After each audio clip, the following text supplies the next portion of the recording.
Let's get corrupted. What up, YouTube? It's your boy Joe with Meteoric Serpents coming back at you for another episode of the Colubrid Corruption Podcast.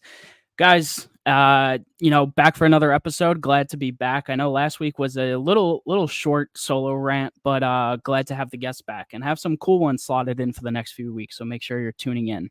Today is episode number 14, and we have Chris from B&S Reptilia. Really great to have him on. I got to meet him at Daytona this past year. Really cool guy.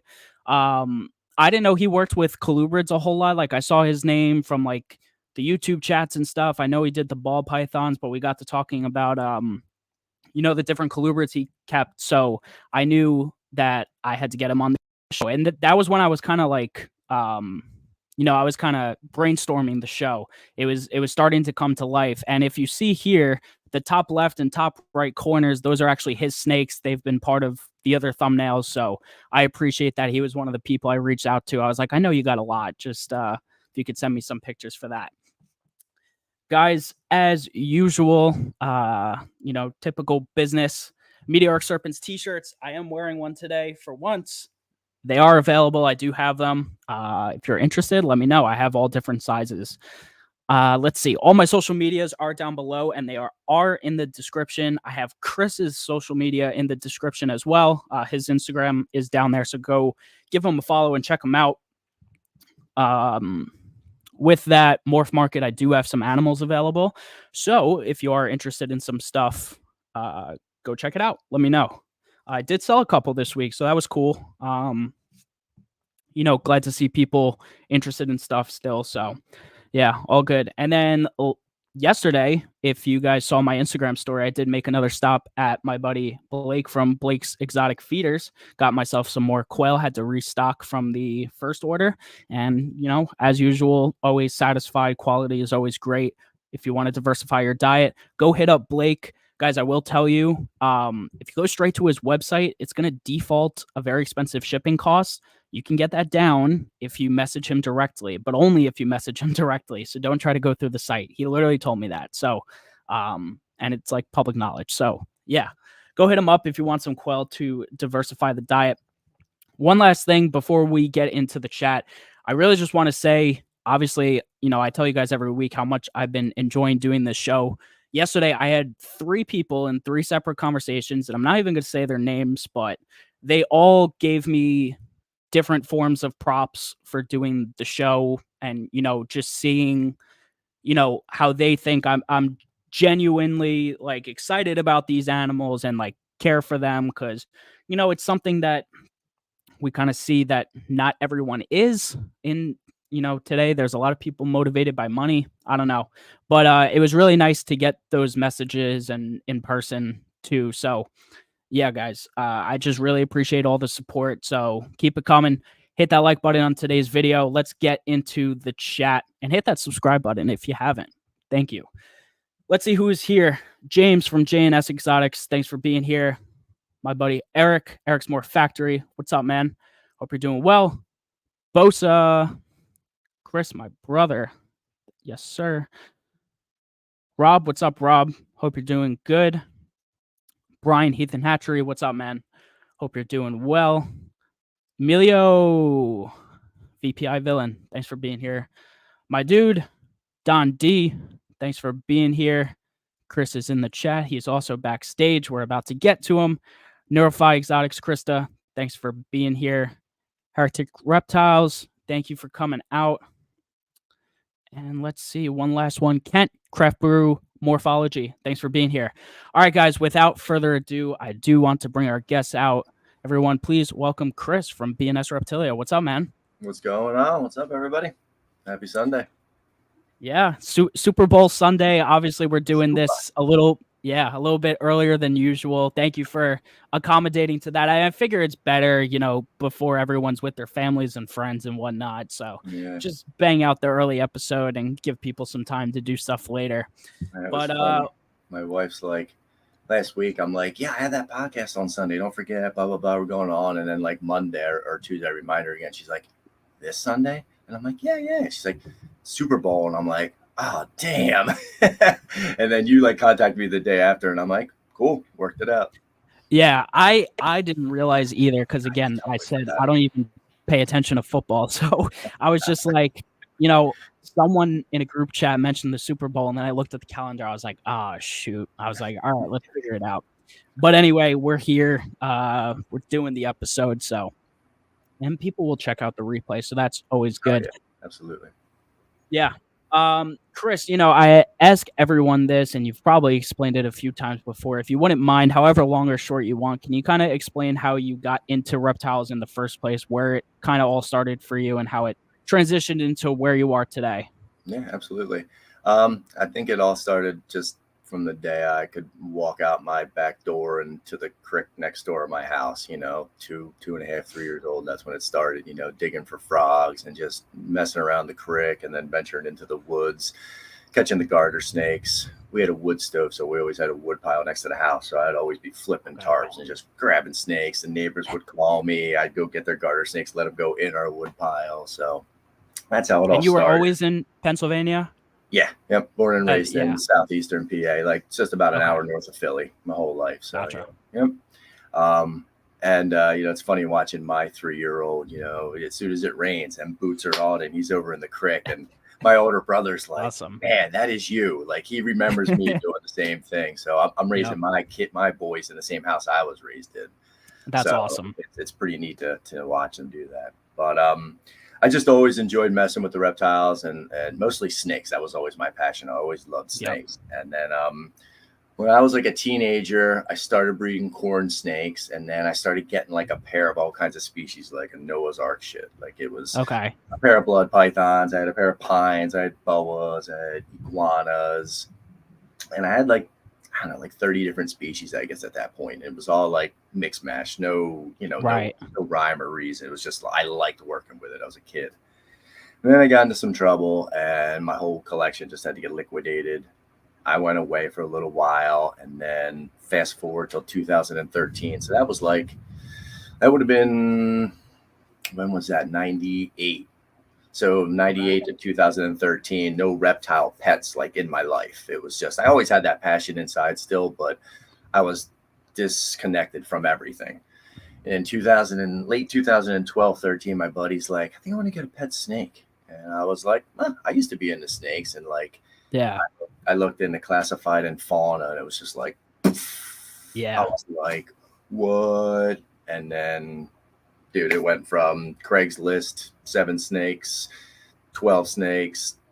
4 months later, we had 60, and it was, it just blossomed from there. And then I was like, ooh, boas, pine snakes, this, that. And I started to build a passion off of different species, but still loving the ball pythons for what they were. So when you got back into it, the ball pythons was the thing that caught you? Started it. Yep, that's what we started collecting. Because my buddy's a bit of a puss. So like ball pythons are his only speed. You know what I mean? You don't mess with anything that hisses or puffs loud. You know what I mean? So that's kind of where we went, because we were jointly, like it was joint together. We did it together. So it was both of our monies.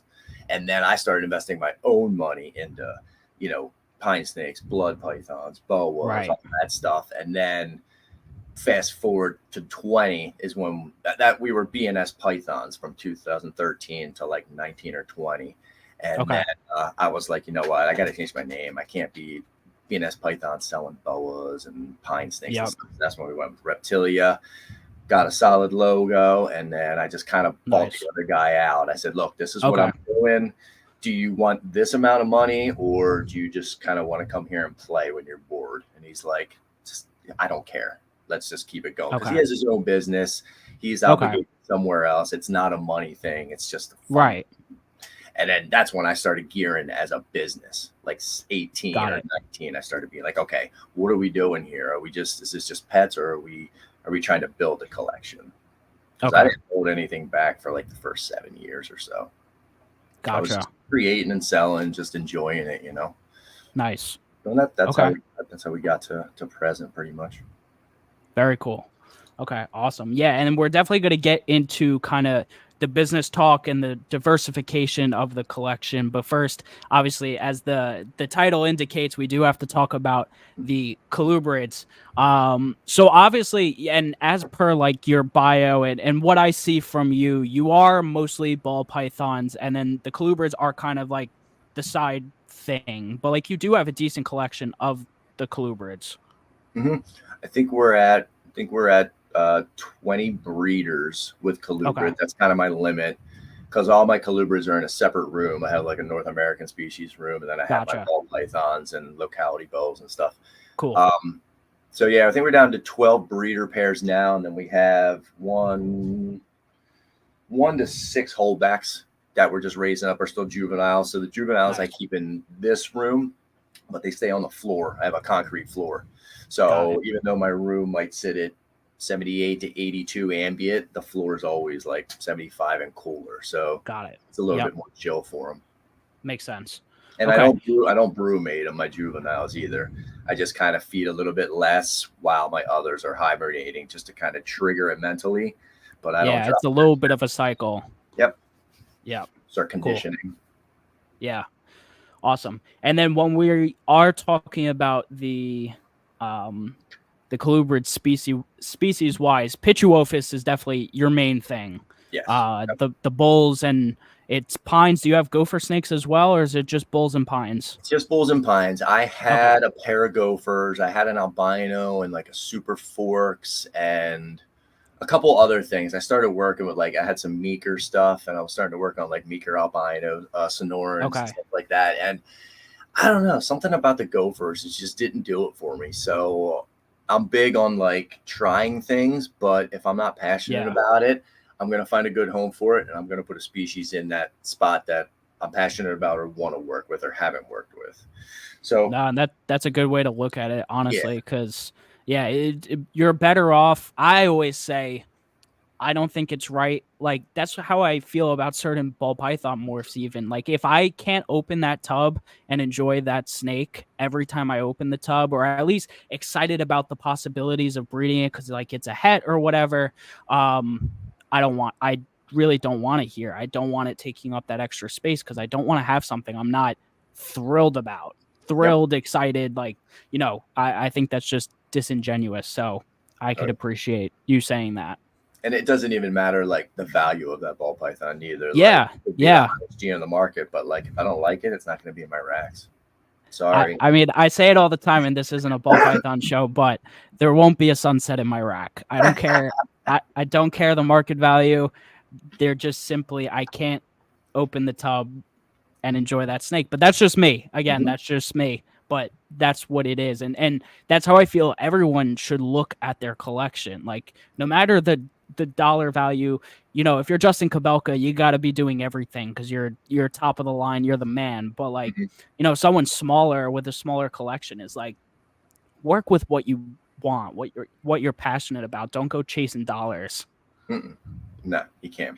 If you're a business, then you can try to chase the dollars, but that's a whole different outlook. Yeah. But I'd say the ball pythons are probably 75% of the collection. I'd say we're with hatchlings well to 200 to 300 a season. Well, cool. Everything combined, we only have about 80 breeder females, give or take. But and not all of them go. Our biggest year was like 38 clutches, I think, and that was 2 years ago. That clutch size, that's no joke, man. It's still a lot of hatchlings. 30, and that's on top of all the colubrids. And I had like 3 boa litters that year too. So it was just nuts. 22 was crazy. But and I'd say, and then the colubrids are maybe like another 15%. And then boas, bloods is 10% here and there. Cool. And there's other things that fill in 1%, 2%. Gotcha.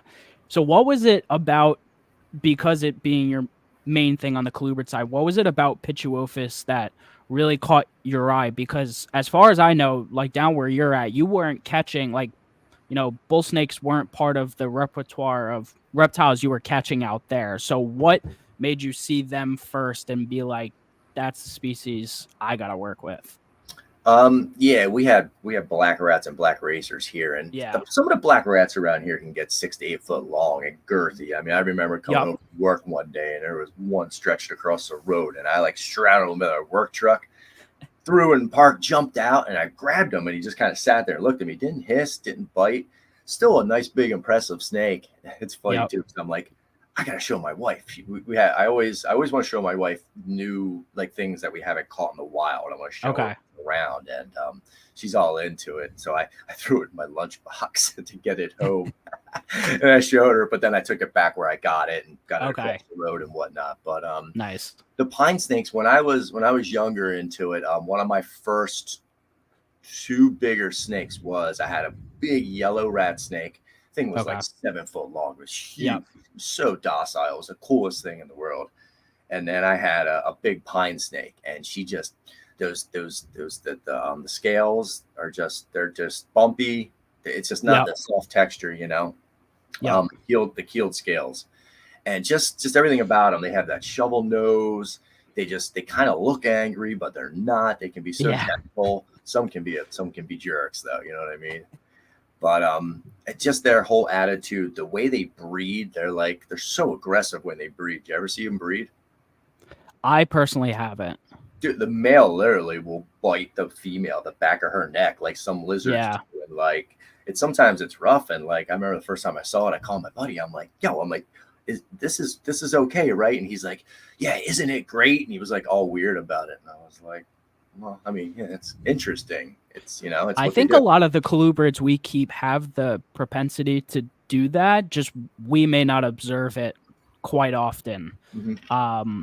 And we'll get into these later, but in the Asian rat snake book written by Kevin Messenger, which I have upstairs, and I always flip through those pages because I'm just curious about looking at new species, and a lot of them just tend to say that as an overview. Like sometimes males will grab the back of the neck. So I think it's interesting. Mm-hmm. Yeah.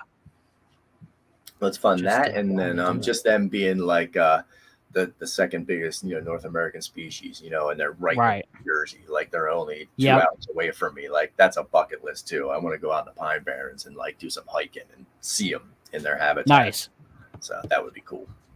Yeah. But that's what drew me to them. And there's different localities, there's so many things. There's Southerns, there's the Black Pines, there's Louisianas, there's Kentuckys, there's a few select, different colors and patterns and stuff like that. So it's a little bit of diversity. Yeah. So you keep the Northerns and Black Pines, and then any of the others? Yep. I keep the Northerns, regular and albinos. Okay. I keep the blacks, which are not, I had a Mobile County line, but they were only 4.5 feet. And when you talk about black pine snakes, Mobile County, that's all you hear is Mobile County locality. Cause I think that's where the majority of them were harvested from, but there's other localities in that area, and apparently the line that at this other pair I got are from a different breeding. They're outcrossed to some bigger bloodlines. So we'll see if they get bigger. You know what I mean? I'd love to see a 6 foot, just jet black. Yeah. It looked like an indigo, Right. With a neck, or probably without a neck. It'd be so girthy. Yeah. The black ones. And then we work with Southern Leucistics. Okay.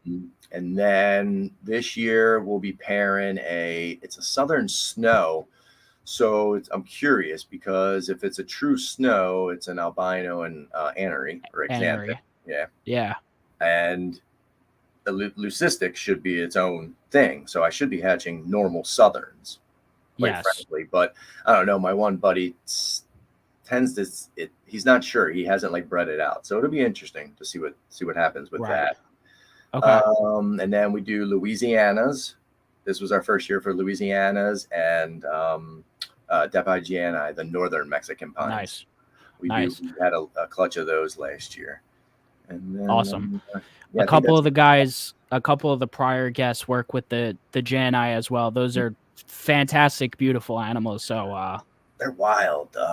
They're a pine snake, but everything about them screams bull snake. Just the way their heads, their eggs, the pine snakes. I had a pine snake egg that was 4.5 inches long this year. It was huge. I think you told me that. Yeah. Whereas the Mexicans are like almost like ping pongs, almost like a bull snake egg. So that was interesting. And they had more. Like the Janies had, I think we had a litter of 12. Whereas my biggest pine clutch was 6, I think, this year. Wow. Yeah. So it's interesting. I wonder where those lines got crossed and how, like, if you could do, hopefully soon we can do blood testing and actually see how genetically related it is to, say, a bull snake as compared to, say, a southern pine or something. Okay. I don't know. I would bet 95% that it's more related to a bull snake, but who knows? Yeah. Things adapt. Things adapt to their habitat. So maybe just over evolution, it adapted to that because of its habitat. Right. Like those different eggs and more babies to survive better. Yeah, I agree with that, and that's part of the reason why you see animals like hognoses that just lay so many clutches, because they're just such tiny animals, and all they're trying to do is continue their species. Yeah, they can triple clutch, right? The tricolors especially, those guys just keep laying. Like you have to. Some people I know have to force them into brumation to stop them from producing. That's wild. That's crazy. Yeah, it's their will to go, man. Mother Nature is wild. Yeah. And then one of the species you keep that I find really interesting, those northern pines, how they kind of have that black and white color, like they almost look axanthic just by themselves, but that's the normal wild type. What do you think speaks to that from their habitat as opposed to maybe where some of the others live? Because I've always been a little curious. Like why some are brighter, or why is it the northerns that have that white and black? Yeah, why is it the northerns that have the white and black as opposed to perhaps others? The only thing I can think of is that something to do with the sand. Something with the color of the sand and the white and black just throws it off. Because I've had some that were like, that had like red speckling through them, and they were just more like almost more tipping, as you would see carpet python use on the scales, the black tipping. So it almost gave it like a black sheen. And I think like with leaf litter and brown pine needles, I know the southerns are a lot lighter and browner. So I think that really helps with them, with all the pines down in, Florida, the evergreen trees or whatnot. But up here, I think it just has something to do with the sand and just the contrast that it throws off. Because you will have, like, Ocean County is said to be like the purest black and white. People saw it after Ocean County lines of northern pines, and they are pretty beautiful. You do see some real pretty ones. But just like with anything, like an Okatee corn snake, I would imagine if you breed Okatees and you breed Ocean County northerns, you hatch a clutch of 5 of them, and there's one that's like black and white, you keep it. Right. You get back to your black and whitest. It's just like cow kings. You breed your black and whites, and that's how they get the real distinguished black and whites. But gotcha. I think it just has to do with the habitat, the surrounding leaf litter, maybe all that stuff. Okay, cool. And then getting into the bull snakes a little bit. So you do breed a bunch of the bulls. I every time before we do these episodes, I scroll through your Instagram, and I probably liked all the photos, but I was scrolling through, and you do, when it comes to the bull snakes, at least, you do work just a lot of the morphs, right? You're just pretty much, producing, I have every morph. Yep. Okay, awesome. I picked up, well, let's see, I have 3 females that bred last year, and I think I added a 4th this year. I'm just trying to think of what she was. Or another male. I'm trying to think of what I added. So about 3. I like to keep it about 3 because there's so much variety within them, and they're all like visual or het for something. So like my male's a visual albino, but he's het for axanthic, patternless, white-sided, and hypo. So everything. Nice. And they're all recessive with bull snakes, which is nuts. Yeah. So then like the one female will be an albino white-sided, but she's het hypo, patternless, axanthic. Nice. One's a visual hypo one. So we mix it up across the board, and then that way when we have litters, it's like just abundance of patternless, axanthic patternless, hypo axanthic white sides. So it really helps with the variety on your table and to sell them. And yeah, I have 1 albino left out of all my clutches. So nice. They did well. They're neat. They're definitely neat to hatch because, like, I mean, you saw some of the pictures. One clutch is you have pinks, grays, yeah, reds, totally different stuff. Whites, yeah.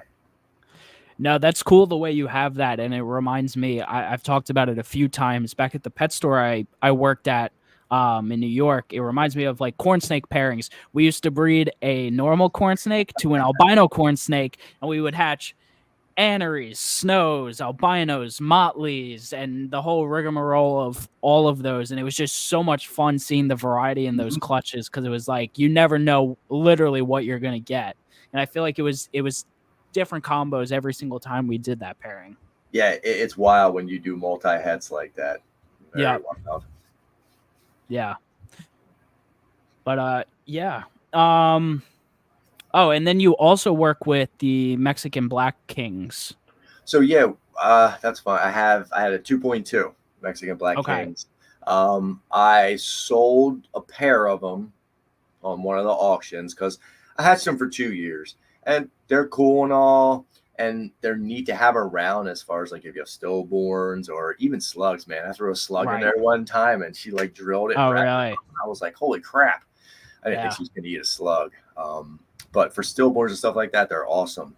But like the babies are a lot of work. They eat a lot and they poop a lot. And they're solid black. Like they're cool, but there's like, I don't know. I need a little bit more. I completely agree with you, man. And it's what I'm starting to see with, because I have leucistic with my Texas rats. And like I had the dad of the clutch I hit this year, he proved het leucistic, which is fantastic because he's one of the most powerful Texas rats that existed, and he created some of the most powerful Texas rats. But I actually hit more leucistics than not on a pos het to a visual. So which is cool, and they're valuable animals that I have yet to sell, and you all should buy them. Chat. No, I'm kidding. I'm kidding, but. Yeah, honestly, they're just super powerful animals because they're het for anery too. But that's what I am seeing is like I want the colors because the holdback pair I hit that were just scaleless double hets are absolutely fantastic. Like the contrast, the colors, I'm just like, I want color and contrast. And that's funny with the scaleless because my buddy of mine has scaleless corns, and he's got an A male and a normal looking one, and they're like. One's like Mask and Okati and like one or other thing. I don't know all the genetics, but he breeds them, and then she just lays the eggs, and he just brings the eggs over to me, and I put them in my Colubrid incubator, hatch them, feed them, and just sell them for him. And it's neat because like we've never seen the next species. Like I keep seeing the same things, and it's kind of they're pretty cool looking, but like I want to see what the albino scaleless looks like. The A male. And it's like you described, it's a whole different like color and just a whole different sheen. Yeah. So hopefully Nathan will be breeding a pair of those, so we'll get to see the A male scaleless hopefully this season, I hope. Nice. Awesome. Yeah, that's fun. Yeah. And then with the I've always been curious about the Mexican Black Kings because I've been starting to see ball python keepers get some king snakes because they want to kind of use them as those garbage disposals. I am curious, how big do they have to be to actually be able to take a hatchling ball python? Because from what I remember, I haven't dealt with an adult Mexican Black King, but I could only imagine that like a full grown adult can take a hatchling ball python, or am I wrong? Oh yeah, no worries at all. An adult Mexican Black King, my females would suck down a hatchling baby ball python with no problem. 100 grams, 100 gram baby, and you might hatch a 100 gram ball python, but your average is 60 to 80, and they suck it down like a noodle. They don't slow down. I would even. But my point there was like you do have to wait till they're that like full size, right? Or can you get them even beforehand? I'd say that a Mexican Black King at 2 foot could take down a 60 to 80 gram hatchling, but I wouldn't recommend doing that consistently. That would be like a once every 3 months, once every 2 months, because that's a lot of food for them, and you can make your Mexican, they will get obese. You can have a black sausage roll that just looks unhealthy. You know, you have to be careful with them, but you do need to feed them a lot because they do produce a good amount of eggs. Yeah. So they can take down a pretty good amount. I think there's something there where it's like, I don't know if it's a third of their body length or something. Like a king cobra, like a 8-foot king cobra can eat like what, like a 10-foot python or something. I don't know. It's some kind of ratios that I think go with interesting. Yeah, more than you think. Yeah. I know I said I wouldn't get controversial, and maybe this isn't, but like, do you think it's disingenuous for some ball python keepers to, you know, add that one king snake to their collection just because they want to use it for their stillborn babies? Because I've been seeing it quite often, and it's just like, oh yeah, I added a king snake because I wanted to eat the babies, but it's like, well, you have to raise it a couple years at least, and then it's like, that's all you want it for, like, even not for the enjoyment. And maybe you develop that enjoyment, but I feel like it's just a little weird buying a snake just to be a garbage disposal. How do you feel? I think it is weird, but I also think it's being mindful, because at the same point in time, what are you going to do with that stillborn snake? You're going to put it in your freezer and then just throw it out in a year, or are you going to put it in your freezer and try to give it to a friend? It gets rotten in transport. I mean, I don't know. It either way, it's a dead animal, and you're going to have to get rid of it some way. And I just feel that if you have something, you get it to it. So it's kind of like you raise and breed rats, but you only have ball pythons. What do you do with all your extra large breeder rats at 9 to 12 months when you call them? Do you have a buddy that comes and picks them up? So I kind of look at it as that kind of cycle. So some people just have a big Colombian boa to feed all their extra large rats to. I gotcha. Some people just breed ASFs so that they don't have to have a big python to sell or to feed their breeders to, because your ball pythons can eat a full grown ASF. Right. So I think it's a good idea, because you kind of like that full circle of life, like you're not wasting. But what are you really wasting? If you take it outside and bury it, it's going into the ground. And as far as I'm concerned, you're replenishing Mother Earth. Everything's a circle. Like you might think like you're throwing it out, but you're burying it. It's going into the ground. It's part of the earth. You know what I mean? That's what we are. Yeah. But I feel bad throwing any kind of animal or anything in like the trash. Because like, that's not, I don't know, that just feels disrespectful. Yeah. But, you know, there's a point where it's like, you got to draw the line somewhere though, you know? So, yeah. But even like for you, like if it's not even in the grounds, like you live by the woods, like if you, and not to make it sound harsh by saying this, even if you toss it into the woods, either another animal's going to eat it, or microorganisms are just going to break it down and it's going to decompose and either go into the ground or something's going to eat it. So we have a compost pile. We have a compost pile. All our chicken hay and stuff goes in there. All the cocoa I burn through goes in there. So it's got shed skin in it. It's got snake poop, eggshells, any eggs that rot. Everything goes in the compost. If the raccoons and the fox want to come up, they can dig all through that. If they attack the chickens, we shoot them here. But, you know, it's the circle of life, man. You put it all back into the ground, and then, you know, you mix that compost in your garden, and it feeds my family. Yeah. So it just keeps going. And I think those people that might get that Mexican black, like at first they're like, oh, it's just garbage disposal. But then it's like, cool. It opens their eyes to like another thing. Because that ball python was like the gateway, and then they see how cool the Mexican is, and they're like, oh, maybe I'm into, you know, Joey's rat snakes, or, you know, somebody's bull snake. So I think it's cool. I'm all for it. Cool. And then I did notice, and it was something we talked about at Daytona, I believe you hatched out some, was it Taiwan beauty snakes for someone else bred them. Yeah. So what was that experience like? Because definitely an Asian rat snake is probably something different for you. Oh yeah, so totally. I'm curious to know how they were. I never hatched anything like it. Like when he brought them over, and I'm like, first of all, I was like, these are snake eggs. Like they literally felt like almost like a quail egg. Like they were like hard texture.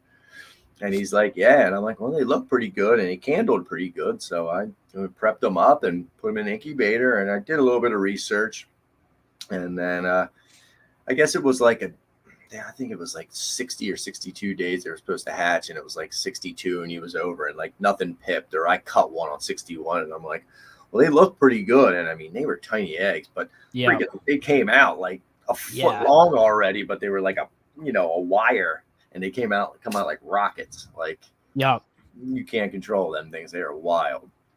So that was pretty neat. And then cutting them, it was hard cutting them. The texture of the egg was nothing like a ball python or even a blood or anything. The pines and bulls have a harder textured egg, but these things were like, you almost had to like crack it. It was odd. Interesting. And, I think out of 14, I think 12 made it, and pretty wild. They ate right away, but just real flighty. Yeah. Definitely that's how they are. Yeah. I just sold the last 7 of them. I just wholesaled. Oh, wow. Kind of wholesale the last 7, but yeah, just got rid of them. I sold a few here and there. They're a hard sell. You got to find somebody that's really into the Asian rats to want to sell or to want to. Yeah. So I agree. So I'm gonna give it a run, just for like a pet, like a show animal. Yep. I gotcha. They're definitely a cool animal, but yeah, like you said, they are flighty. They could be a little aggressive, so it's definitely not. They are not an everyday pet. They also get a little bit bigger. They get a few feet, So. Yeah, I think like 6 to 7 foot long or something like that. Yeah. But it's awesome. With our addition that we're getting, we're gonna have tons of wall space. So I'm gonna be doing some killer aquariums and like custom built cages onto my wall. And like have like my Barons in there, have like you have Barons racers? I have a Barons, yeah. Oh, you're gonna make people's ears perk up. I picked up an Indigo in a trade this season, so like he's gonna have a cage up there. So like I'm gonna have like show pieces like in our bedroom, like the green tree will have his spot. So yeah, it's gonna be cool. I'm really looking forward to that. Nice. Go into the Barons a little bit. What did you pick up and from who? So it was I had this guy that contacted me through, I want to say it was Craigslist back in the day, like 2015 or 16. And he's like, yeah, I'm in the sticks, can I come up and check out your collection? I'm going to buy some. And like, he comes up and he goes from buying like 5 to like 20. So then he moves on, and about like 5 years down the road, he's like, Chris, it's too much for me. I still love reptiles, but my passion isn't in this, because then he got into rats, and his full-time business is construction. He's actually the guy doing my edition. So I'm still friends with him and everything, but it came to a point in time where he's like, my $1 million business is more important than my passion for these 30 ball pythons, and I get it. Yeah. Those ball pythons weren't paying his bill. So he's like, I want to sell everything. And I'm like, all right, let's figure out a number. Figured out a number, and he had like 30 ball pythons, and he had a Puebloan milk snake, the Barons racer, 2 green tree pythons, and a couple nice ball pythons, and the rest were just kind of like whatever. So I got the whole collection, and I kept the Puebloan, I kept the Barons, green trees, and they're all upstairs as like pets, showpieces. Awesome. And then I still have a couple of the ball pythons, but the rest of them were just overflow. I liquidated them out once I knew they were feeding and healthy and everything was good. Yeah. So that's how that worked. That's how I got the Barons, and I got her when she was maybe a foot to 18 inches long, and now she's like 7 foot long. She's huge. She destroys rats. Oh yeah. Wow. And we're talking about like a standard green or any of the color variations? Just a green, as far as I know. I don't know any of the lineage. She was probably like a wholesale from somebody. Gotcha. Or somebody wholesaled her to where the guy got her from. So I don't know any lineage, but I got a couple local guys. I think my one guy's got I don't know if he has a blue male or blue female, but he's got them. He might try to breed some. Somebody might do a little joint pairing. And then Nate's wife from Infinite Possible, Sharon got a female a couple months back at a show, a baby. And she just picked up a male at the last show. Nice. Because she's really into them. So maybe down the road, we'll do some kind of pairing. So that I definitely would love to breed them one time and see that the little freaking nose is coming out. Yeah. The babies are cool for sure. I got to see some babies at one of the other. You know him at Kevin Barron's Yeah, house. Kevin's, yeah. I went to his house. I Uh, checked out some of his animals, and he had all of his babies. And I was like, oh, these are Please don't cool. tell These Eddie little of them. guys. And I was holding the adults too. But yeah, they are definitely impressive animals. The blues. Oh my lord! You put one of them on your table. Yeah. Get it. Yep. Definitely a good piece to have on your show, or a good piece to have on your table for the shows. Absolutely. Yeah. Any other species I missed? You said you got an indigo. Yes, I traded for an indigo this year, and that's kind of my thought process with the Mexican Black Kings. I sold a pair on auction, and then I had another pair. I have an old friend that wants one. At least when I spoke with her a while back, she wanted it. So I'm going to send the male to her, and then the female, Melinda from Cuddle Time, she picked up the adult female and one of my baby males. So I'll be getting out of the Mexican Black Kings, but I have people that still breed them. So I can hook people up, so to speak. Keys is getting one. Nice. Derek got one. So a couple people got some around. Cool. But I got the indigo to kind of be as a pet, like a showpiece, and also to be my snake eater then as well. Yeah. Gotcha. And stuff. And I want to use him for more like education, because one of my big things for 24 is like outreach.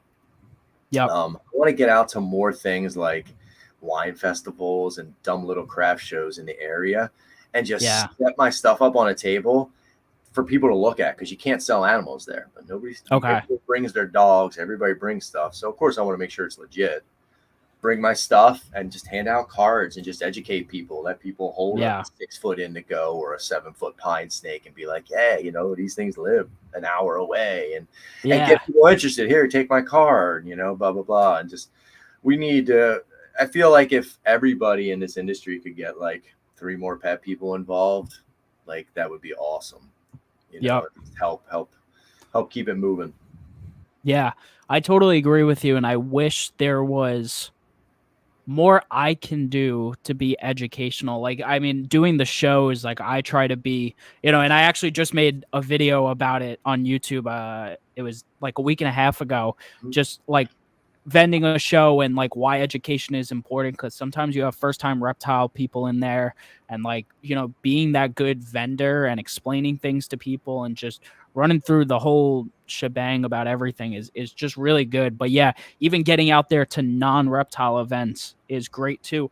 I wish I could do something in my community. I don't want the HOA knowing that there's like a bunch of snakes here, so you know, gotta be careful. Gotta be careful. Yeah, no, definitely. And that, like you said, it shows. Like, little kids come up to the table and like, I have a show snake, and all my show stuff is in its own rack, so it doesn't get intermingled with the main collection.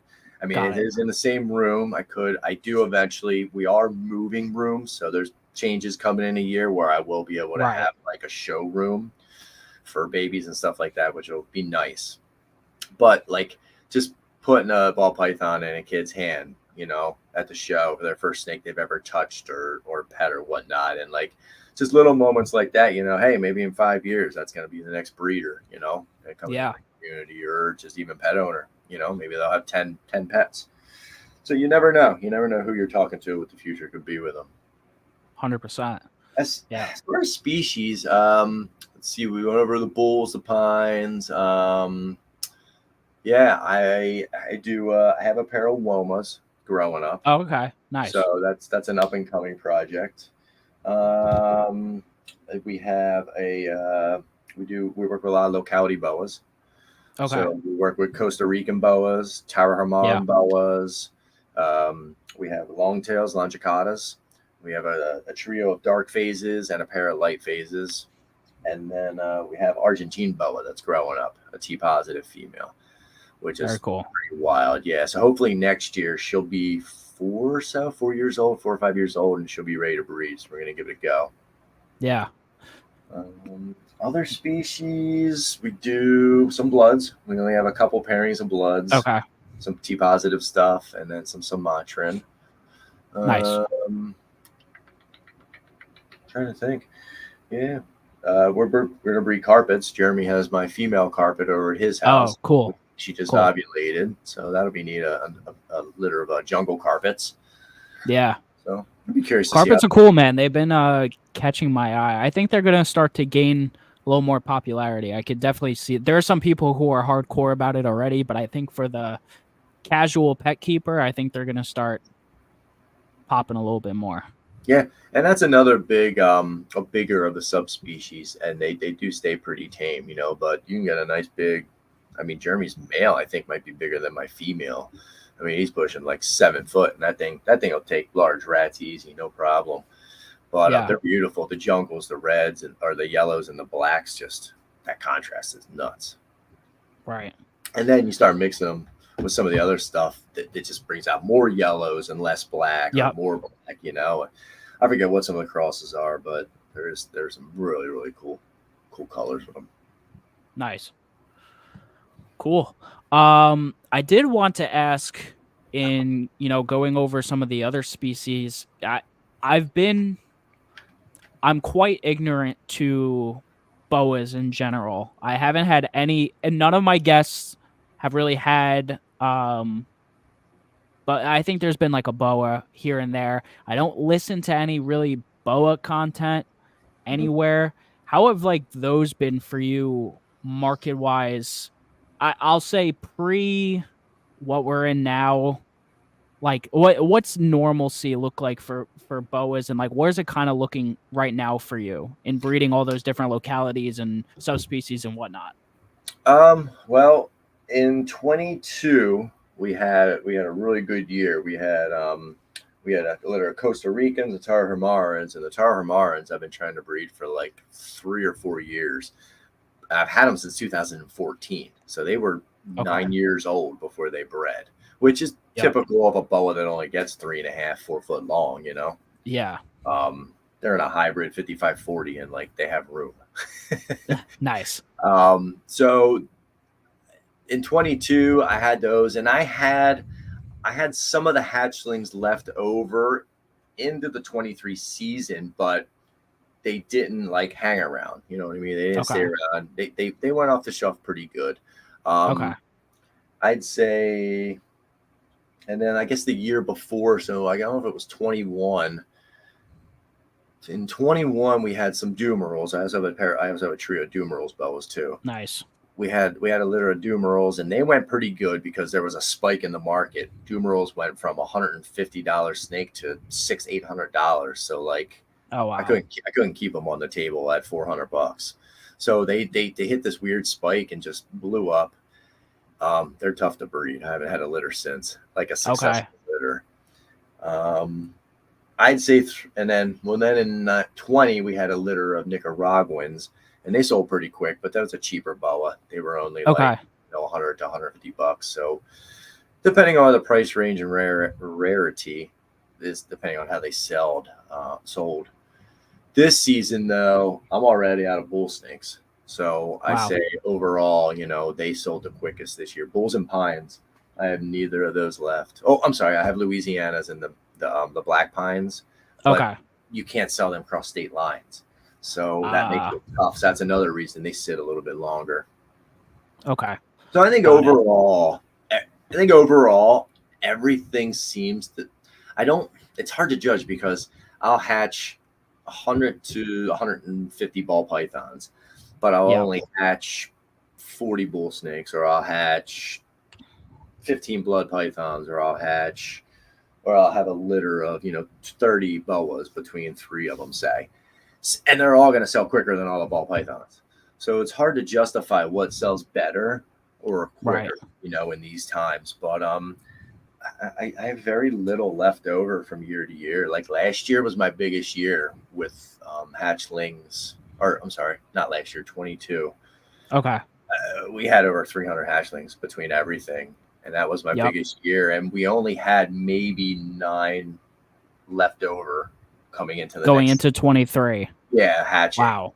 So it worked out. Now I did wholesale like 20 to 40 of them to a local vet, stuff like that. Yeah. But dude, what are you gonna do with 10 pastels or 5 and no, I totally get yeah. So Yeah, So what do you think? Yeah. So, that leads me into I'm curious to hear across all your species then, if you've been able to do well with all of them, what do you think's been helping you the most? Is it the fact that you've been this kind of established name in your general region for a while? Is it vending shows? Is it being around on YouTube and different people's live streams? Or is it a combo of all that? What do you think? Everything, man. You gotta work. You gotta work. You gotta put in the work. You gotta support people that support you. You gotta reach out to people that don't support you and build friendships. Like when we met in Daytona, like I looked at you and I'm like, look at this young kid. Not a kid, but to me, I get you. My daughter is a year younger than you, and I got a 1-year-old too. So like, I'm like, look at this young guy. I'm like, fuck, I'm 46. Doing this where I'm at, and he's got easily 20 years on me. How old are you? 23, 4? Yeah, 23.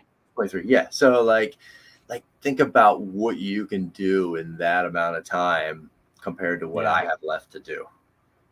Yeah. And it's and I appreciate that, man. You know what? It's hard for me to think about because I get where people who are your age, I get your perspective when you say that, but I still feel like I'm just like so far behind, but I know I have so much time ahead of me, but I'm just like, I wish I was doing what I'm doing now. I always say it. I wish I was doing what I'm doing now 5 years ago. Yeah. And hindsight is 2020. We can't, Don't stop thinking like that, because you know what? Yeah. Stop wasting the energy thinking about that and think about what you can do in the next 5 to 10. Stop wasting energy on what could have been, because I think about that too. When I was 15 and I had a basic collection, I had a head albino ball python in 91, 92. Okay, but a head albino in 91 is legit though. Yeah, it was legit. Yeah. So like, to think about, had I stayed doing it then and continued to build, what could be now? What could be the possibilities? But you can't. Right. You can't. You can always be like, well, that would be interesting. But you just got to focus on keep going forward, But like you were saying, like you're 23, like you have so much more. When I first met you, I'm like, is this guy legit? That's why I don't want to talk to you and pick your brain a little bit. Chit chat on to how deep you were invested into it, because I don't know about you, but when I was 23, I was invincible. Or you felt invincible, you'd be drinking. So I don't know about you, but I'd be out all night and up in the morning going to work and wondering why you do it, but then do it all again the next day. Yeah. So it's definitely a learning curve. Yeah. 100%. Well, I was very glad to meet you and talk to you and see your passion and just be like, yeah, definitely, the certain people you really gotta, you connect with and feel their passion. Thank you, man. Yeah, I appreciate that. Absolutely.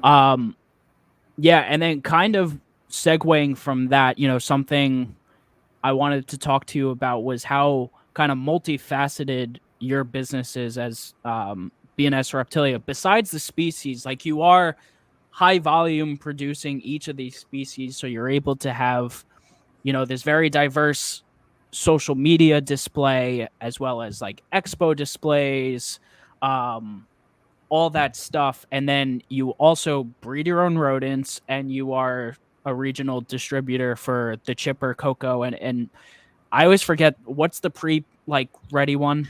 The decompress is the cocoa to go. Cocoa to go. And then the bricks is called the chipper, but it's all the same stuff. Yes. I use the chipper personally because I don't need the extra humidity where I'm at. I'm like, I break that thing dry. Like, it's just so humid because it's Florida. I just use the chipper. Yeah. So, can you kind of speak to, doing all of that? Because I'm sure your life is busy as hell. And you even described to me, I know you like deliver rodents around. So talk about that a little bit if you can. Yeah. So it was 2019. It was like right after COVID. And I used to do construction. I laid water main and tied water mains into houses and did all that, like the heavy construction, digging the trench in the hole, putting the pipe in and stuff like that. It was good work, but I mean, I was in my late 30s. I should have been doing that when I was your age. So it kept me fit, jumping in and out of the trench and working. But time had to change, and then COVID hit, and I had my son, and he was 6 months old, and we were getting stuck for childcare, and it was like January through March. It was like winter months, and like excavation, you don't really work. So I told my boss I needed off for a couple months, and it went from we'll figure it out to your health insurance is dropped and like you don't have a job anymore, and like it was like a bad falling out, and we had issues before, so I was like, you know what, I'm done with this. Okay. I cashed out my 401k from him that should have been 3 times as much, which was part of our issue. And I just said, screw it. Like, we just moved here up to my father's house like a year or two prior to that COVID. And okay. I said, forget it. I said, you know what, hon? I said, I'm done. I'm done like working full time for somebody else. I said, we're doing this for ourselves. And that's when like we really went branded and went balls to the walls with breed and everything. And I picked up a 10 by 20 shed and took my rat operation from a 8 by 14 to a 10 by 20. Bought 3 ARS racks and just, turned it into a business and did all that stuff. That's why I created the business, because then I wrote all that off so to speak, for the next couple of years. Gotcha. So in 1920 was a big spending year, but that was our, groundbreaking year of like doing it as a business. That's when it became a business. Right. So then I just started building the rat colony up, and then just word of mouth. You buy a snake from me. Hey, I sell rats, frozen, live, whatever you need. You need the bedding for your snake? Yeah, I sell this. I used to sell other product back in the day. I could go down and pick up in Philly, and it was but it was like garbage. It was like peat moss, dusty, dirty. You had to wear a mask. It was horrible. It just, the quality wasn't there, but you were paying half the price too. And then I started talking to Chris Davenport from D Exotics, and he didn't sell me on the product, but he's like, oh, I'll send you some out, this, that. And he sent me some of the product out, and I fell in love with the product. Of course, it didn't cost what the other one costed, so my profit margins went down, but it came to a point of where it didn't matter. This is a premium cocoa. This stuff is quality, so I got to go with it. So I could personally say I love the chipper, and I use it for all my species. It's not just the balls. I use it for the colubrids too. Mm-hmm. It's one that you can get a bit humid. I've had 0 problems with it using it for anything else. So I can safely say it's a very good product. And if anyone here is not familiar with it, I would try finding out if there's a local distributor of it, if you're interested in it. DM me, and I'll get you in touch with your state's distributor, or I'll even get a sample pack sent out to you. Like, that's how we roll. If you want to try it, hit me up. Chris's social media is in the description. You click on that, it takes you straight to his Instagram. So then I built a relationship with Chris. I still haven't met him in person yet. He wasn't at Daytona because he was moving. He moved from Florida to Missouri. Yeah. So I didn't get to meet him personally yet, but I built a relationship with him, talked to him a lot, and then just took off from there. So I've been repping that for quite some time now, and then just selling the rats on the side. We did really well with rats last year, even though I had some down months in the winter. With slower production, my fan gave out. It wasn't on the thermostat. It got a little too cold. My rats got scared and didn't have some litter. So, but now we're bouncing back. But it pays for itself, feeds this collection, and profits money. So it's definitely something. I hate it. Don't get me. I hate doing rats. Like, I literally, I'm not a fan of it at all. But the amount of money it saves and makes me.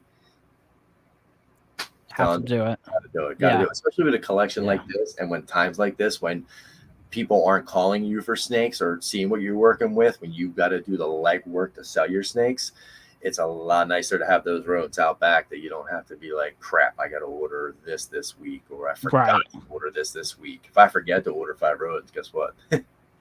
Go out back I go. So it's a lot of work, but it's convenient. Yeah, and don't get me wrong. I obviously don't have, the pleasure of doing this full time, but you are doing it full time. So the rodents, when they take a while to clean and whatnot, it's not like, you only have a weekend to do it. Like, exactly. So it definitely probably aids to what you're doing.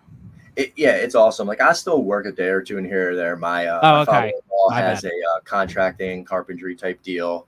My buddy that used to do the things with me has heating and cooling. And I just have a lot of friends that have businesses. So like I might work 2 or 3 days a month just to kind of get out and supplement stuff. Yeah.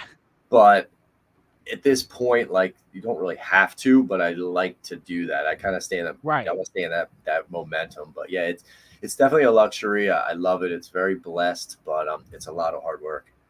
Yeah. Like, and it's really challenging too. A lot of people are like, "Oh, it must be nice, you know, your own business, this and that." But it's like, it's nice, but it's also so tough because my snakes are in my basement, my rat shed's out back. I have a 3-year-old about to be 4 and a 1.5-year-old, and we have all kinds of stuff here. So it's like I go in the basement to try to concentrate for an hour. It could be 45 minutes. I'm getting interrupted by one, or the wife's like, "Hey, can you just watch this one for 10 minutes?" And then it's like, okay, I lose track. I know I need to do this, but then I'll go do something else. And I'm like, crap, I got to go feed these snakes, or I got to go do this. It's all like, I almost wish I had a facility 5 miles away so I could just be like, peace. And like when I dip in, I'm working 7-8 hours, and then I'll come home and I shut it off. Yeah. You know, I gotcha. You know, I'll be eating dinner and I'll be like, oh crap, I left this on. A quick run downstairs, and it's like 20 minutes later, it's like, well, where is he? Right. You know, so it has its ups and downs. Let's say that. Okay. I gotcha. And then when it comes to the rodents, you are doing just rats? No, we just expanded. So we were primarily just rats. And then I used to do a maternal. So I'd pull like 35 females with babies or pregnant every week. So like I'd have 105 maternity bins with pregnant moms with babies at a week apart. So I'd have pinkies, fuzzies, pups, weans. And every week I'd pull the weans and put a new set in. And I was like, man, every week I was cleaning adult bins and maternity bins. And I'm like, this is too much work. So I did away with the whole maternity thing, which freed up my whole ARS 50, which is like it's almost like a FB8. Yeah, it's a smaller tub. Yeah. And I freed that whole thing up because that's what I was doing. A mom in there with a litter. It was like a whole maternity rack. So then I started off with, I went over to Charlie, Reagan, Renee Royals in Jersey. We went on a field trip, me and Craft Brew Kent. We went over to Reagan Renee's and Kai, Lucas Landon's. Did a little field trip of collections and picked up like 6 or 7 colonies ASFs. And I ran 2 small colonies just for hatchlings, but I couldn't produce enough to feed my hatchlings. Yeah. So I started running colonies of ASFs, and now I have 40 or 50, 35 colonies of ASFs, and I'm working on like 20 colonies of mice. So I started a few colonies of mice too now. So nice. And then pull out. I think the mice are important, especially when you're working the colubrids. ASFs do play a good role in them, but some colubrids are picky and only want mice. Yeah, and that's interesting, and I've wondered about that because like Brock from Morphinary Arts, he just actually he pulled he breeds ASFs, and he pulled a couple stillborns for me and froze them. Like he caught them super early, so they didn't like decompose at all, and I just got them, and I'm actually curious to try them and see how at least the rat snakes may take to them, because they're usually not picky, but I'm curious. Yeah, not usually, but they'll probably take them as long as you make them warm enough. I'll do that too. If I'm in a fresh litter and those stillborns, and I know she just had them, like I'm not worried about freezing the stillborns or anything like that. But it is interesting, the mice and breeding the ASFs. I use hopper ASFs for all my hatchling ball pythons. That's their first meal they get. They get 1 or 2 meals with a live hopper, and man, the difference has been phenomenal.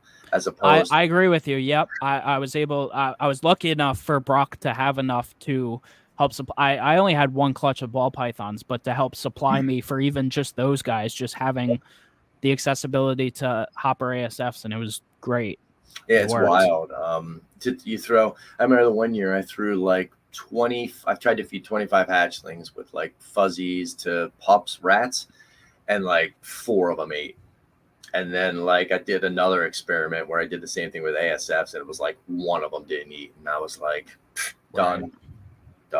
So mice or ASF hoppers, 2 or 3 meals, and they go right to a live rat. And then if they don't take the live rat, then I sent a live rat on ASFs, try to get a couple meals like that, and then I'll stop scenting, and then I'll go right to frozen thawed, and hopefully they're good from there. I try to get them all frozen thawed by like their 5th or 6th meal, because I like to get them at shows. Like I like to get them at shows, but between 8 and 10 meals. That's where my threshold is. And then personal holdbacks. Do you feed your personal collection live? Or no, but I don't worry about frozen thawed. I'll feed fresh killed. I'll feed ASF. I'll feed mice. I'll feed whatever. Yeah. From hatchling to like small rat, say 600 grams, 800 grams. 600 is pushing it, but if it's a female, I'll feed her smalls at 6 if she'll take them. And I'll space it out a little bit more. I won't feed her once a week or whatnot. Just ball pythons we're talking here. Right. But I'll feed whatever, an adult ASF, a hopper ASF, a wean, whatever it is, just to get food in them. And I don't feed every week. I don't feed every 5 days. I feed when I have time. If I have a bucket of weans or hoppers and I have nowhere to go with them, they come in. Okay. Yeah, whether I fed 10 days ago or whether I fed 4 days ago. It's just what it is. Gotcha. Cool. But the colubrids, they eat a lot more than that. Yep. Yep. They don't stop eating. Yeah, I've been talking about it, but I've been really using the quail and loving that for the rat snakes. I am going to start getting frozen adult mice to keep it like actually variable and like switch it up every other week or so. Just switch the meal because I just want to actually give diversity. I was doing just quail for a little while, but definitely want to get some more in the diet. Did you try eggs yet? No, I haven't. And Blake has the eggs. I'm just like whatever, because I don't know. The quail eggs are smaller, at least, and like these adult Texas rats are just big. Like they'll just chomp down on those eggs. I'd rather just give them the full quail.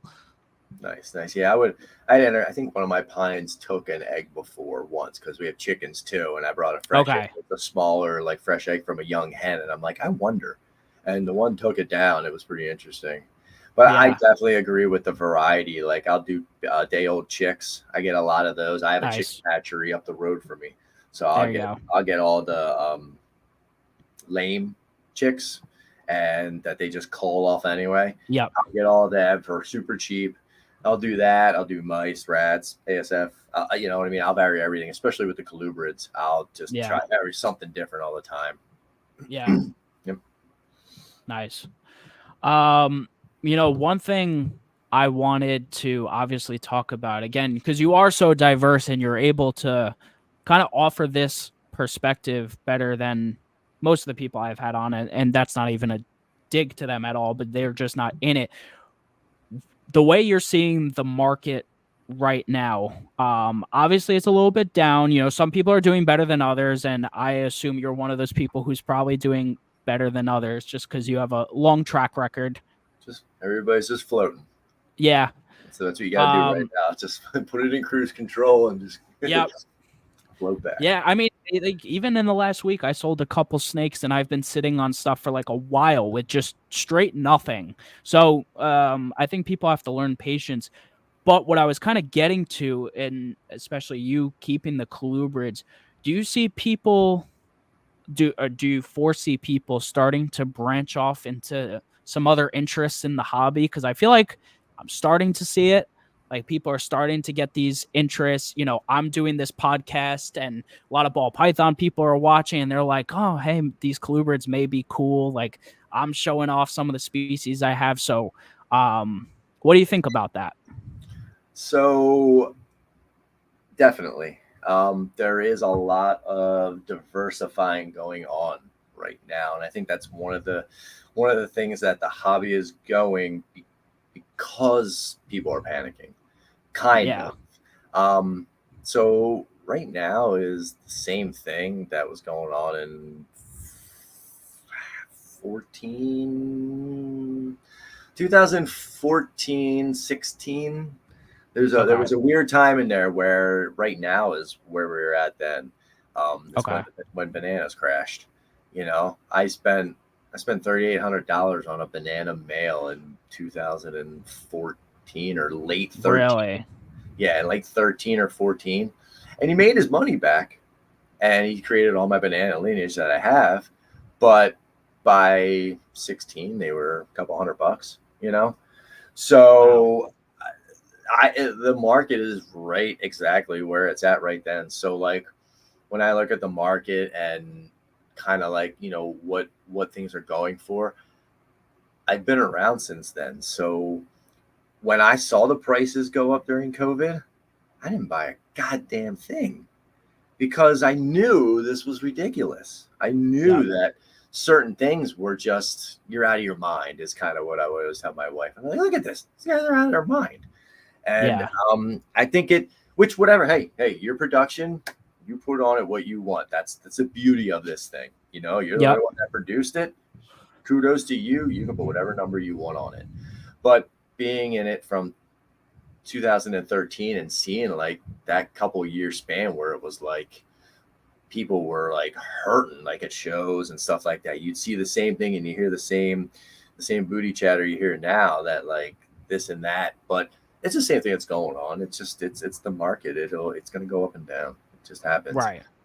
But being diversified in your collection, I do notice has allowed me to still add to my collection now and not like hurt from it because I'm not worrying about my ball python sales and where they're going.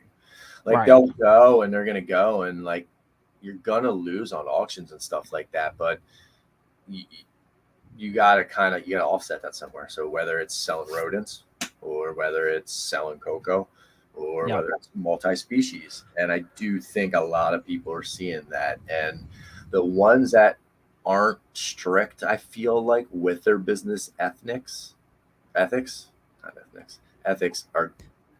gonna like kind of not get left behind, but they're gonna take it a lot harder if they're not being harder at it. Like you said, different outlets like podcasts and such. Yep. Well, I wanted to ask you too, like, do you think that people who are so ball python only, like, do you think in the future they'll have a chance to succeed? Because in my true opinion, I don't think most of them will, who are ball python only, besides like some of the top, like we're talking Justin Kabelka, and even him, he has other species, like they have the special projects room, there's other stuff there, but like besides the top, is ball python only really sustainable? I think it is. I think it can be done, but it's hard work. You need to do more than just the ball pythons. I feel if you're doing just the ball pythons, you definitely need some sort of facet, like I said, outlet, whether it be selling rats or a YouTube, a podcast. But I think what saves a lot of people is their daytime jobs. So if you have a full-time job and a collection and you're trying to turn that into a business, I think those people are going to last or be more stronger in the long run. The ones that just said, I quit, and are going to try to breed ball pythons, solely ball pythons. Unless you have $100K to just drop and not work for, let's be real, 5 years. Because your third year, you might not produce anything. It might be 4 years, especially if you buy $50,000 worth of babies. If you buy adults, they might not breed for 4 years. I've had adult females that I've bred that were just like, 5 years, I'm not breeding for you. And then their 6th year, they do. It's tough if you're doing just the ball pythons. But if you have the money to back it up, then you can do it. But it's not going to happen overnight. Right. And would you say that, we're seeing, I don't know how much you're on social media, like Facebook and whatnot, it feels like day by day we're seeing another collection get put up for sale. do you think if they had been, you know, a little more mindful of other species and maybe chose to diversify and really grew a love for some of these animals, do you think they would have had a better chance of succeeding? Or do you think they possibly would have just been doomed to fail one way or another? Some are just doomed to fail. Yeah. It's just the nature of the beast. I mean, look at restaurant businesses. What is it? 1 out of 5 make it or something weird like that. It's one of the hardest businesses to do in the world or something like that. Some are always doomed to fail, but yeah, I just think it comes down to the individuality, you know. But I definitely think, you know, the whole, you're gonna see collections, and you're gonna see it no matter what you're in. I mean, whatever happens, some people are gonna get scared of what's happening because the prices have come down. But if, like I said, if you have a day job and you have investments behind it or something back in it, you know, you have that cushion. Right. Definitely not a bad idea to diversify, I feel like, but you gotta be into it too. That's the other thing, you know what I mean? Yeah. Just like ball pythons, then keep your day job until you really build your collection up strong enough so that you can, you know, sell those, you know, not paycheck snakes, but investment snakes, you know, so to speak. And they're still out there. I mean, you know, I do see all those collections. I'm the guy going, what's it? Right now? It's like morph market auction killing me right now. Like, I did all my taxes. I know what we did last year, and I'm like, all right, what do we need to add this year? It's it's January's past. It's 24. What can I spend? Right. So you got it, but you gotta be smart with it. That's all. Gotcha. Cool. Let's see. There was something I wanted to ask, and I think I just lost it. Well, actually, you know what? Let's talk about auctions a little bit. Because I know, so you do some of the YouTube auctions, like alongside people. I personally, so I'm just gonna be honest. So I don't like the YouTube auctions. However, I've come around a little bit more to the morph market ones. I spoke against it highly when it first started, but now I kind of seen it, and I did participate in one and sell a snake on one because I wanted to try it and see how it did.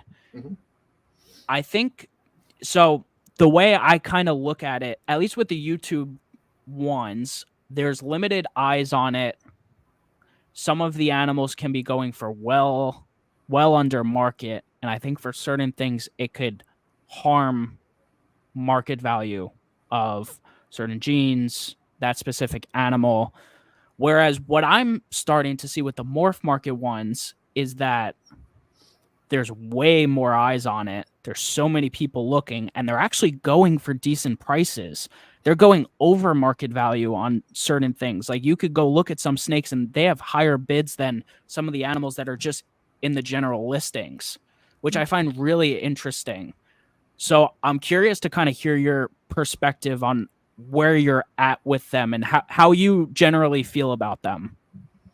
I like the morph market auction because I think, like you were saying, market price, but market price is exactly what it says. What is market price? Market price. Yeah, no, and you're right. You're right. You know what I mean? What is it? What are they paying for it right now? So like, people might have an ultra male clown up for $2,500, but guess what? The market price is what that thing sells for on an auction without a reserve. Because anybody that wants to add an ultra male clown is waiting for it to come up on the auction. So you kind of got to look at it that way. That's kind of where it's at. But that's not to say that somebody that would have paid more is just not on the auction either. You know? Yeah. So it's tough to weigh in that option. I like the morph market one. I think it's pretty good. So far so good. Like you said, some of the stuff did go for more, but it's more rare stuff that you won't see typically. As far as the YouTube ones, you take a little bit more of a beating on the YouTube ones. But I feel like the YouTube ones are more or less for people that are lazy. I said it. Because you're saying on the seller end?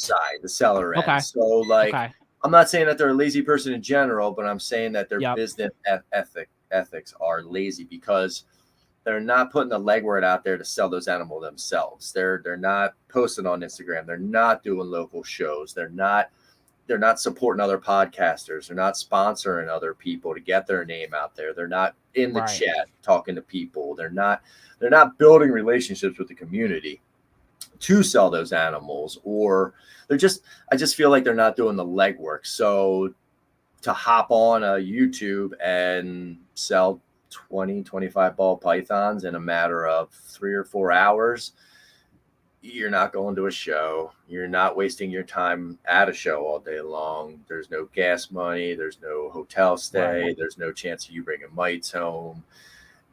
Snotty kids touching your displays. There's all kinds of things that make a YouTube auction beautiful. But there's also the other edge of the sword, like you said, that, you know, there's no reason certain things should be selling for $300. But yeah, that is that person's animal. They produced it. And that 1 or 2 or 5 that sell on those auctions, since there is only 120 eyes on it, 150 eyes on it, I don't feel like you're killing the market, but you're definitely going to go, people are going to say, holy crap, did you see what that VPI Xanthic clown went for $600 the other night? And you're like, oh, damn, I wish I was there. It's more of a crap. That's not going to kill the market, but more I wish I could have got in on that, because you're not going to get your hands on for one that cheap. So, yeah. And when I say, like, I didn't mean to sound so severe at the beginning when I started that. Where I kind of look at it also is like, okay, so that person got the VPI clown for $600 per se. Now they take that, raise it up, and breed it with the mindset that they still paid $600 for that. So they're like, well, let's say in 3 years the market value is still on VPI clowns. Let's say it's still like $2,000, but they're like, well, I only paid $600 for this, so I don't mind charging $1,000 for all of them. They post up a clutch of VPI clowns for $1,000, and now they're flying like hotcakes. And there goes the market price on VPI clown. So that's kind of how I see it. And I don't know if that makes sense. It could be, but that was only one person off that one auction. And say in 3 years, they're lucky to produce a clutch of visuals. And then in 3 years, like you said, it's going to drop a little bit. So, like, yeah, it is kind of a ever evolving kind of downward slope. Right. But isn't that what every morph does as we breed them? Yeah. It comes down. It's true. I understand. I totally understand your side of it and see where that whole mindset coming for. I got it for this, so I only need to make this off of it. And there's plenty of those mindsets out there. But I also feel that how many other people that bred those animals at that level are still breeding those VPI Xanthic clowns and can't, with all the other people combating, are just going to bring the price down. So I don't know. I don't feel like that one person is going to kind of poop in the pot as much. Yeah. But if it continues to happen, if we're selling 30 VPI clown males in a matter of a year on the Holdback Rack or Jeremy's page, then yes, that's going to really poop on the VIP project. Right. Do I see it happening? No, because some of the people that do pay these cheaper prices for some of these animals, not hating on anybody, they're not in tune with their animals. They're not passionate. So they might keep that animal and sell it in a year. That animal might die. You know what I mean? So you also got to think about that. People that are paying a premium for an animal, they know how to work with that animal. They're not scared to pay $1,500, $2,000 for an animal. They know they can thrive. That animal thrive. Could it die? Anything could die. You could die tomorrow. Yeah. I could die tomorrow. It doesn't, you know what I mean? So you can't. You got to look at your confidence in the industry and your species, and like it's another snake, But I'm not. No, I appreciate the perspective. I definitely, I like talking about it, and I'm glad we were able to do it without like full on debating, because like I think I always say I think these conversations are good, especially when people disagree about things, because I think it could open other people's mindsets who may think one way or the other. So very healthy discussion. And thank you. And you know what? At auctions, they're not going to stay around. this is just You don't think where so? we're at. This is just, well, I'm sorry. They will. There's always going to be a spot for an auctions, I feel, but I don't feel like it's going to be the new thing. I feel like it's a phase. I feel like it's a part of the market, and it's going to come and go. It might be for a while until we get out of this and cost of living and things come down. Who knows if it will come down? Who knows how long it's going to take for, inflation and stuff, interest rates to continue dropping. But nobody has any expendable money. I mean, this is a perfect situation. Let me describe something here. So I was talking to my cousin today at a birthday party this morning, and he does Snap-on tools. So he had to buy a Snap-on truck, fill it with all the tools, and he drives around to garages and sells them tools, lifetime warranties, guarantees. These are the tools you need to work on your car and your business. He said 18, 19, 20, 21. He could walk into a shop and it was like, "Hey, what's up? Yeah, it's like a fellowship, a brotherhood." Yeah. Oh, okay. And he holds notes on stuff. So he puts all the money out for these tools. He'll hold a guy for 10 grand on a tool. Say you got to pay in 6 months, or here's one tool for $300. Pay me off in 6 weeks, whatever it is. Right. He said before it used to be like, yeah, bro, whatnot. He said now when he walks in, because of how the economy is and how people are hurting, it's almost like where's Bob at? Bob owes me money. Like Bob's hiding in the break room because he can't afford to pay his debt. So it's hurting everybody. It's not just the reptile business that's kind of seen to slow down. And it's not even slow. Like you said, you sold snakes last week. I sold 20 last week. I shipped out 20. So like they're going. It's just people are being a lot more pickier, and they're only buying what they need, so to speak. Unless they have disposable income, then they're just going crazy on stuff too, People that are starting new businesses that like are buying new things. I mean, that's great. If you have a business that can supply you enough money to live your life and build your snake business, even better. Yeah. But everybody's hurting around. It's just the time we're in right now, and a couple of years, and we'll get out of it. I mean, look, COVID was what, 4 years ago? We're already 4 years into COVID, so it's coming. There's gonna be a turnaround. The late 20s are looking good. Yep. 2028. Yeah. Curious to know where you think. Let's circle back to colubrids. We're gonna come back to the circle.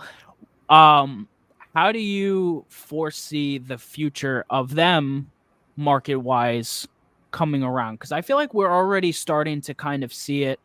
Again, we kind of mentioned the growing popularity, but and then there's people working with some less common species that are starting to become more popular. So where do you see them coming along in the grand scheme of the reptile industry? I definitely think they're going to play a little bit more of a part in the industry. They're never going to take off. Nothing is going to, no matter how bad the ball python market is, nothing will beat ball pythons. And I agree with you. There's just so much diversity. It's nuts. But from that, it's going to lead people into these other species. I think there's a lot of people show interest in them, but a lot of people are scared to hibernate and brumate. The thought of taking your animal and putting it in a box in your basement for 3 months and not checking on it every day, it bugs people out. And I'm like, these things don't want you looking at them every day. So some people have a hard time getting over that because, your ball pythons, you can't, they get down to 75 degrees, everybody freaks out. Whereas, colubrids, they're down at 55. So sometimes it's a hard thing for somebody to get over. I definitely think they're going to gain in popularity because you don't need to keep them 85 degrees. You can throw a pine snake in an aquarium in your living room and that thing will live fine. So that's kind of the beauty of the colubrids. Anything that's a North American species, or probably even like a North Asia or something like that. The Asian species room temperature is more than fine, especially for pets. Yeah. So your typical rats and colubrids, they're easy to keep, and that's a lot of things I'll really like. When the parents come over with their kids at tables, they'll be like, "Oh, I have so many of these and these. What's the difference?" They're completely oblivious to what they are. And I'll break it down real quick. These, this, that. You need these warmer. These are North American species, and explain to them that they live in our climate. And like it's a first snake, yeah, there might be a little flighty, but they'll calm down. They might hiss a little bit, but this thing's going to get impressively big.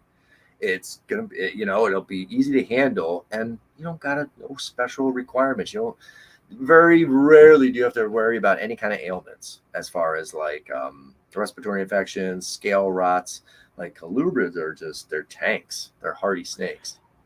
Yeah, and another allure I see to colubrids, and a lot of the ones I keep, like even the Texas rats, is like these guys get better with age. As adults, they're these big, beautiful animals, and their colors aren't bad. They're still bright and beautiful. Some of these animals hatch out dull and bad looking, and they're actually harder to probably sell as babies. But then when they start to age into that on a genetic color change, it becomes a totally different animal.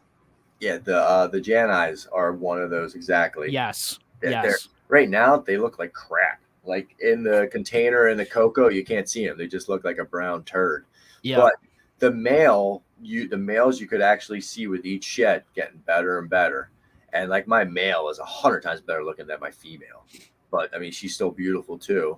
Same thing with the bears. Did you ever see the bears rat snakes or the hypo bears? Holy crap. I held my first bears for the first time like 2 weeks ago, and I was like, where have these things been my whole life? Like they're just beautiful.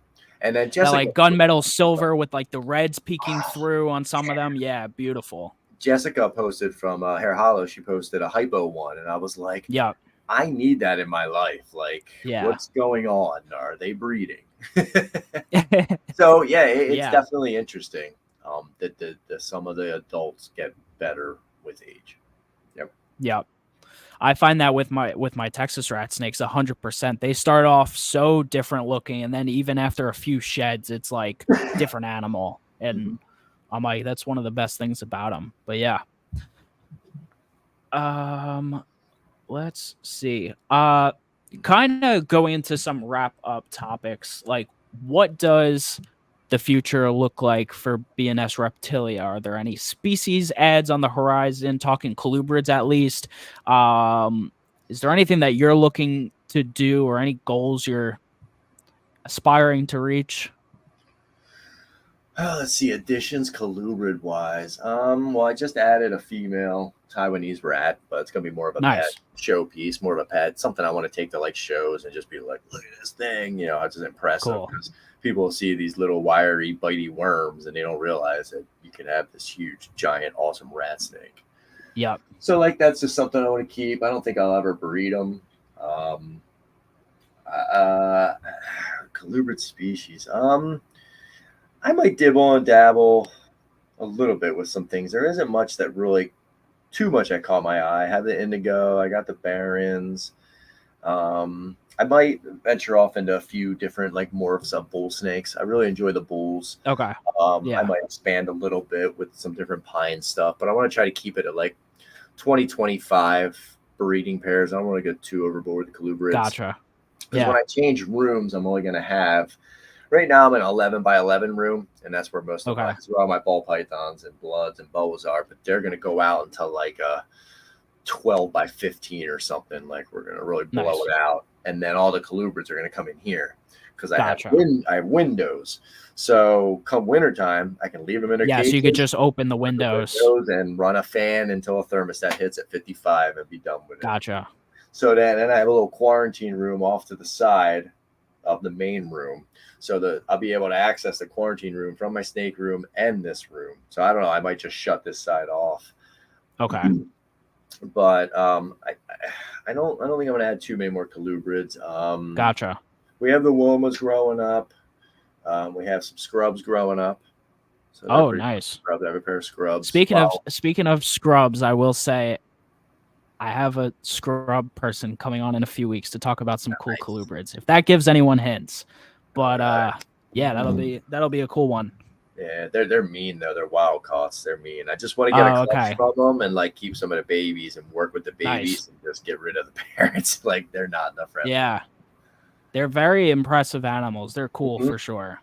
Oh yeah, definitely impressive. But no, I just want to dabble a little bit more with some of the pines and bull snakes. Just look for some more rare things. I picked up the Hannum hypo. bull snake. I don't know if you've seen Okay. those. They're pretty wild looking. I don't know if I have. It's almost like a blue hypo. I'll do some Instagram posts. Interesting. I'll Okay. take some pictures. It's a really neat hypo, and I got him at Daytona, and he's finally putting on some size and shed a couple of times, so he's really starting to look nice. But other than that, just push forward on some, the ball python projects too. Heavy in the double recessives.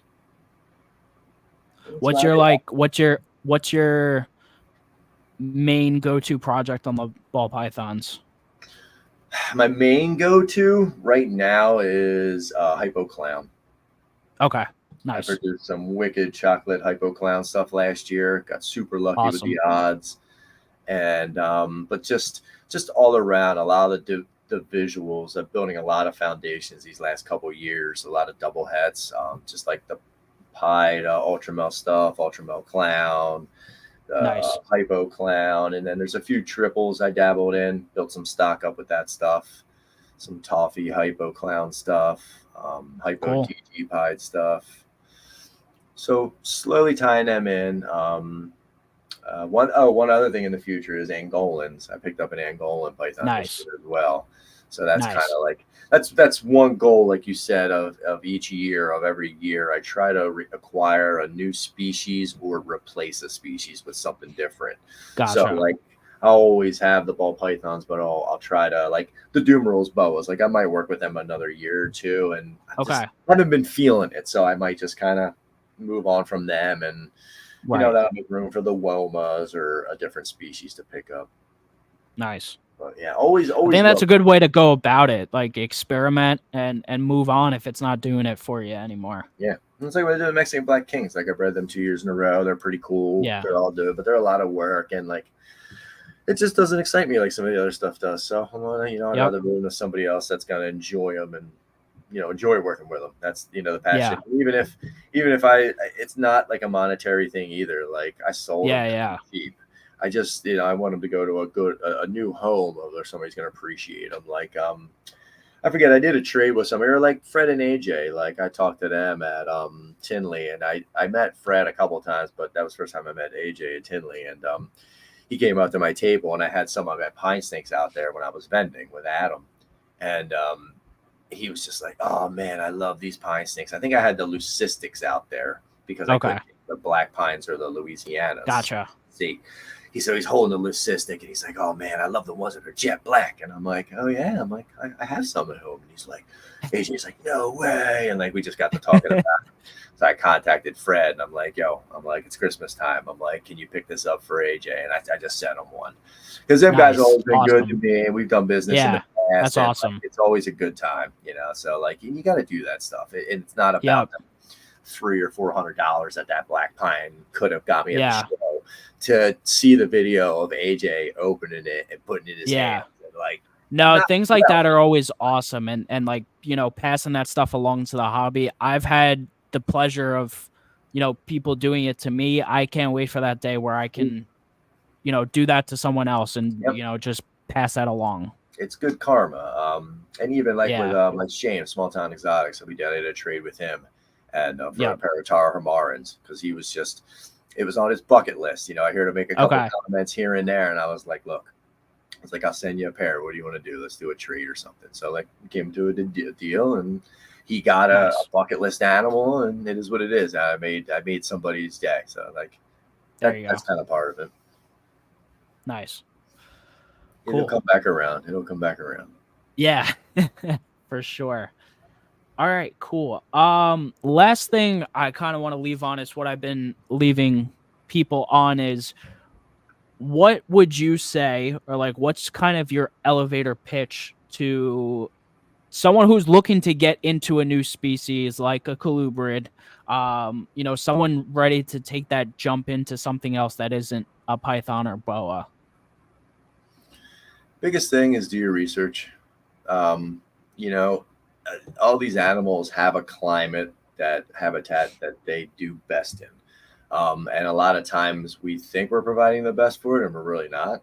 So you just got to do best by them, educate yourself, and just like really look at a lot of things. Like look at the broad spectrum. Don't go into it like a tunnel. Go into it with an open mind, no matter what species it is.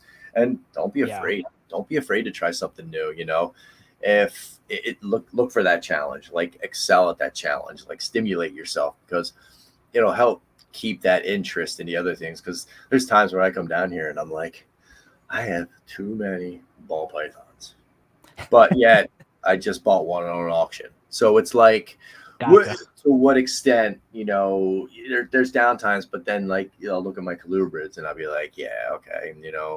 It's not just that, there's other reasons. So, and you got to remember that when you're going through this, you're going to have your ups and downs. You're not always going to be balls to the wall. Snakes, you're going to have times where you're like, man, there's a lot of animals I got to take care of, but you're doing it. So just keep doing it. But definitely take that jump. Look at a different species. Open your mind up. Like, it's you just don't want to eat vanilla ice cream your whole life. Like, life's too short for that. Unless you're me, because I love vanilla ice cream. But but like, come on, you don't want to. You got to try mint chocolate chip. You got to try peach swirl, caramel fudge. Like, there's so many flavors out there, and dude, before you know it, you're gonna blink your eyes and you're gonna be like me. You're gonna be married, have 3 kids, and you're gonna be like, I never tried mint chocolate chip ice cream, and here I am. Like, so like, live every day to the fullest, man. Like, tomorrow's not guaranteed for nothing. Like Keys always says, it's tough as you get older. You lose people closer to you in your life, and it really kicks you in your butt. Like at 23, you're lucky if you lost grandparents by now.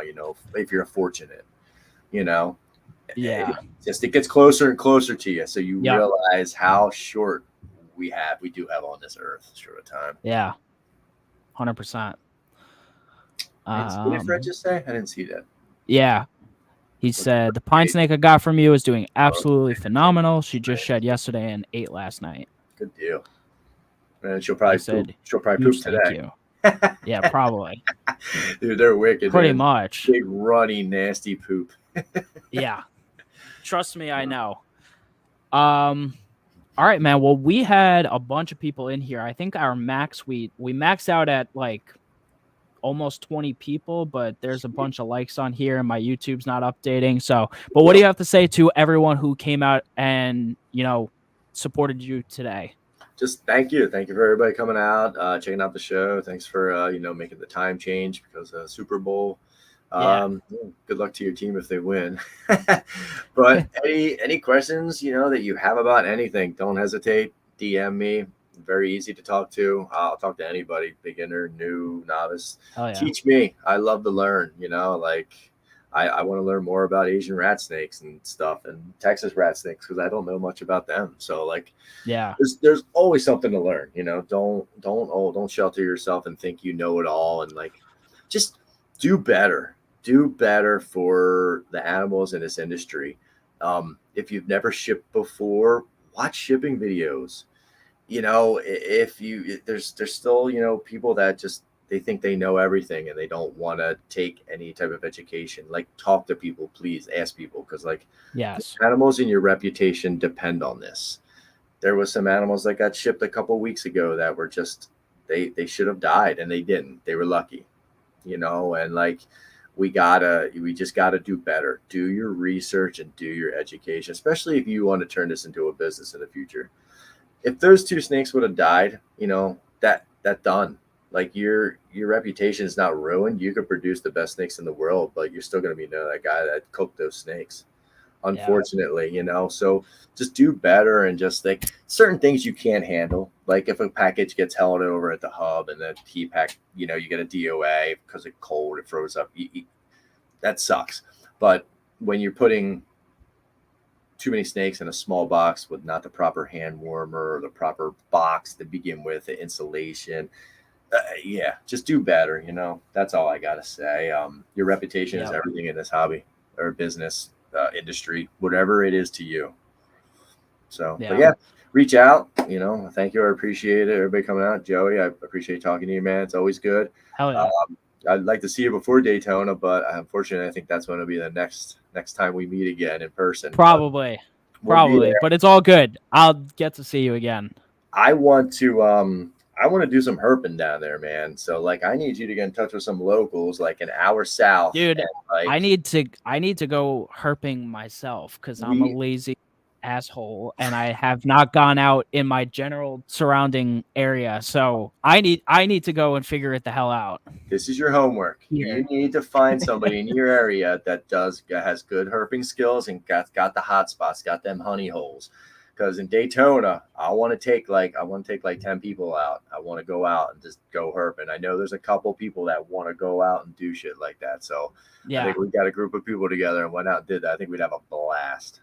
Yeah, probably be fun. We got to go a little bit further south though, I think, than Daytona. Okay. So I listen. There's stuff all over. Feel it out. Like yeah, talk to Keith. It's a matter of just where. Somebody down there in that area. Well, he's farther than me. He's way down there at Homestead. Yeah, I'm in Boca, so I'm South Florida as well. I'm not near Daytona. How far below Daytona are you? Like 3.5 hours. Oh, holy crap! So you're way down there too. Yeah. Shit, all right. Well then, yeah, perfect. You're right in the middle of the freaking Everglades swamp, Burmese. Exactly. That's what I'm saying. All right, hook it up, man. I'll keep throwing stuff out in there. The backyard. Okay. Yeah. All right. He's coming with us. Show up, Donnie. Show up, Don. You can come down to Daytona. Hell yeah. Well, thank you so much, man. I'm going to throw you backstage if you don't mind. Just hang out for a couple minutes when we do the outro, and we'll just talk for a couple minutes after. Absolutely. But once again, thank you, Chris, for being here. And yeah, I appreciate it. Thanks, everybody. All right. Guys, what a great episode of the Colubrid Corruption Podcast. Once again, Chris, honestly, I really, really enjoyed that episode, getting to hear his kind of perspective on things, and he's been doing this for a while and really been in it. It was really cool, and I appreciate genuine, good conversation. So if you guys want to see more of Chris, make sure you hit that link in the description that goes straight to his Instagram.